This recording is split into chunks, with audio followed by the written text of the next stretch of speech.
सवाल शुरू करिए जी, होना करिए थोड़े जब सही कर लेंगे।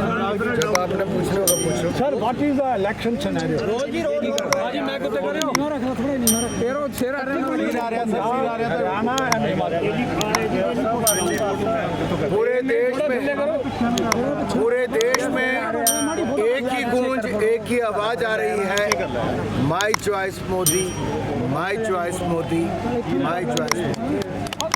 और ये मोदी जी के 10 वर्षों की सरकार जो ईमानदारी के लिए, विकास के लिए, सेवा के लिए और गरीब कल्याण के लिए जानी जाती है, जिसने 10 वर्षों में भारत की अर्थव्यवस्था को दुनिया की 5वीं बड़ी अर्थव्यवस्था बना दिया, जिसने गरीब कल्याण के काम करते हुए 25 करोड़ गरीबों को गरीबी रेखा से बाहर निकाल दिया, जिसने विकास के नए आयाम स्थापित करते हुए 30,000 किलोमीटर से ज्यादा रेलवे लाइन बिछा दी, 3 लाख किलोमीटर से ज्यादा ग्रामीण सड़कें बना दी, 60,000 किलोमीटर से ज्यादा नेशनल हाईवे बना दिए और 74 एयरपोर्ट से बढ़ाकर 150 एयरपोर्ट कर दिए।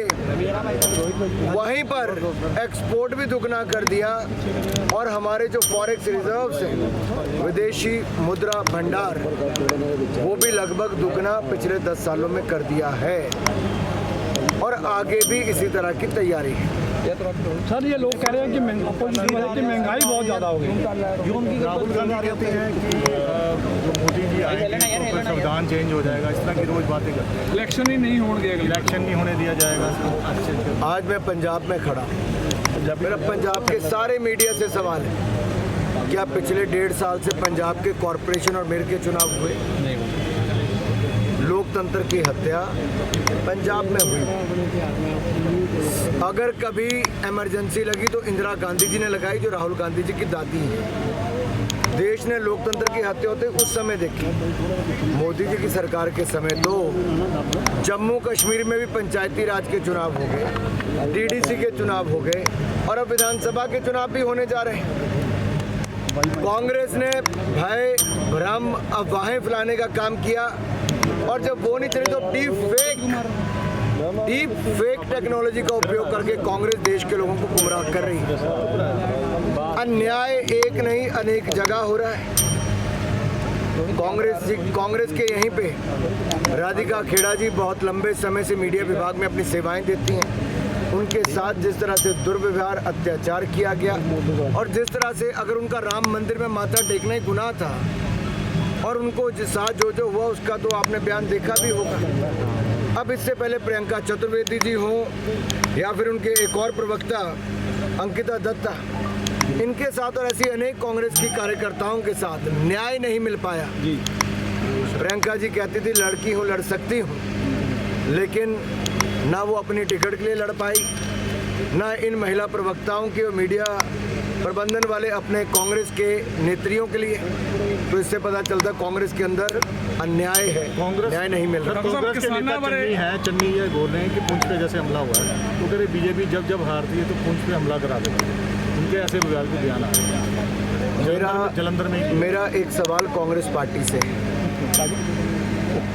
क्या 1962 का युद्ध, 1965 का युद्ध, 1971 का युद्ध, क्या ये कांग्रेस ने चुनाव जीतने के लिए करवाए?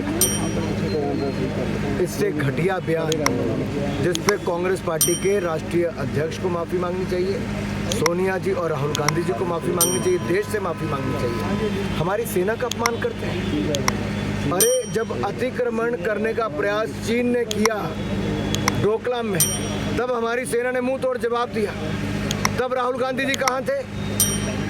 चीन के डिप्लोमेट्स के साथ बंद कमरे में न जाने क्या क्या तैयारी कर रहे थे, देश को बताएं क्या कर रहे थे। और जब एयर स्ट्राइक और सर्जिकल स्ट्राइक भारत के सैनिकों ने की तो उसके लिए कांग्रेस और विपक्ष के लोग कहते रहे कि फर्जी एयर स्ट्राइक है, हुआ ही नहीं।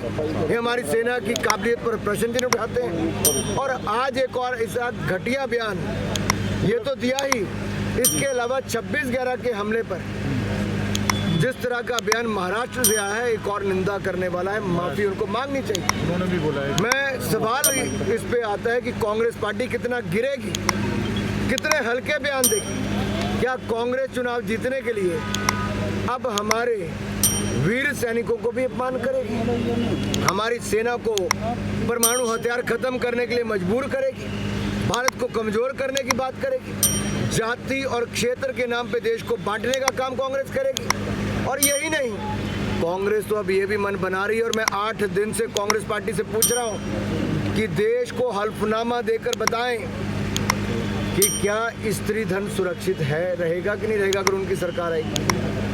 उन्होंने कहा है कि वो एक सर्वेक्षण करवाएंगे, आपके परिवार में कितनी संपत्ति है, आपके कितनी संपत्ति है, आपके कितने गहने क्या संपत्ति है, तो बताएं क्या बहनों के मंगलसूत्र गहने ये सब गिने जाएंगे, क्या उनकी कान की बालियां और सारे सेट गिने जाएंगे, क्या आपके घर के कितने कमरे कितने फ्लोर ये गिने जाएंगे, क्या आपकी कितनी जमीन ये गिनी जाएगी। और उसके बाद इन्होंने कहा कि वो बाकी दे दी जाएगी जो ज़्यादा होगी।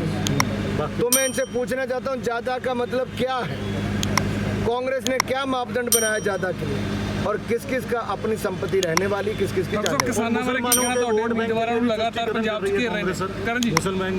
वोट बैंक के लिए तुष्टिकरण लगातार कर रही है। देखिए कांग्रेस ने तुष्टिकरण 14 में भी की, 19 में भी की, मुंह की खानी पड़ी, क्योंकि मुसलमान समुदाय ने भी विकास का स्वाद चख लिया है। उनको पक्के मकान, शौचालय, रसोई गैस का सिलेंडर, मुफ्त में इलाज और मुफ्त में अनाज मिल गया, और मुस्लिम बहनों को ट्रिपल तलाक से निजात मिल गई। सबका साथ सबका विकास मोदी जी ने किया है, इसलिए मुसलमान समुदाय भी हो वो भी मोदी जी के साथ ही आएगा, कहीं नहीं जाएगा। किसानां बारे ਜ਼ਰੂਰ ਤੁਹਾਡੇ ਉਮੀਦਵਾਰਾਂ ਨੂੰ ਪੰਜਾਬ 'ਚ ਲਗਾਤਾਰ ਘੇਰਿਆ ਜਾ ਰਿਹਾ, ਪ੍ਰਦਰਸ਼ਨ ਕੀਤਾ ਜਾ ਰਿਹਾ ਉਹਨਾਂ ਦੇ ਖਿਲਾਫ। मैं किसान भाइयों से एक सवाल करना चाहता हूँ। किसान भाई तो हमारे साथ हैं, कुछ किसान नेता हैं जो ऐसा कर रहे हैं। मैं उनसे पूछना चाहता हूँ, जब 60 साल कांग्रेस की सरकार थी तब क्या आपने प्रदर्शन कोई MSP को लेके किया था? कांग्रेस ने 10 सालों में केवल 5.5 लाख करोड़ रुपया MSP की खरीद पे खर्च किया। भारतीय जनता पार्टी की मोदी सरकार ने 18,40,000 करोड़ रुपया खर्च किया, जो 3 गुना ज़्यादा है। गेहूं की खरीद पे कांग्रेस ने मात्र 2,84,000 करोड़ खर्च किया, मोदी सरकार ने 12,40,000 करोड़ खर्च किया। कांग्रेस की सरकार में 2014 में केवल 7 लाख करोड़ रुपया बैंकों से किसानों को मिला, मोदी सरकार में 20 लाख करोड़ रुपया पिछले साल मिला। कांग्रेस के ज़माने में ना सम्मान मिला ना निधि मिली, मोदी सरकार में 6,000 रुपया साल का मदद के रूप में मिला, 30,000 रुपया 5 साल में मिला। कांग्रेस की सरकार में बजट 27,000 करोड़ था कृषि का, मोदी सरकार में 1,25,000 करोड़ है। कोई कारण नहीं किसानों का विरोध करने का, उनको भारतीय जनता पार्टी का सहयोग समर्थन करना चाहिए, क्योंकि किसान की खरीद भी दुगनी की और उनको दाम भी दुगने भारतीय जनता पार्टी ने। Thank you.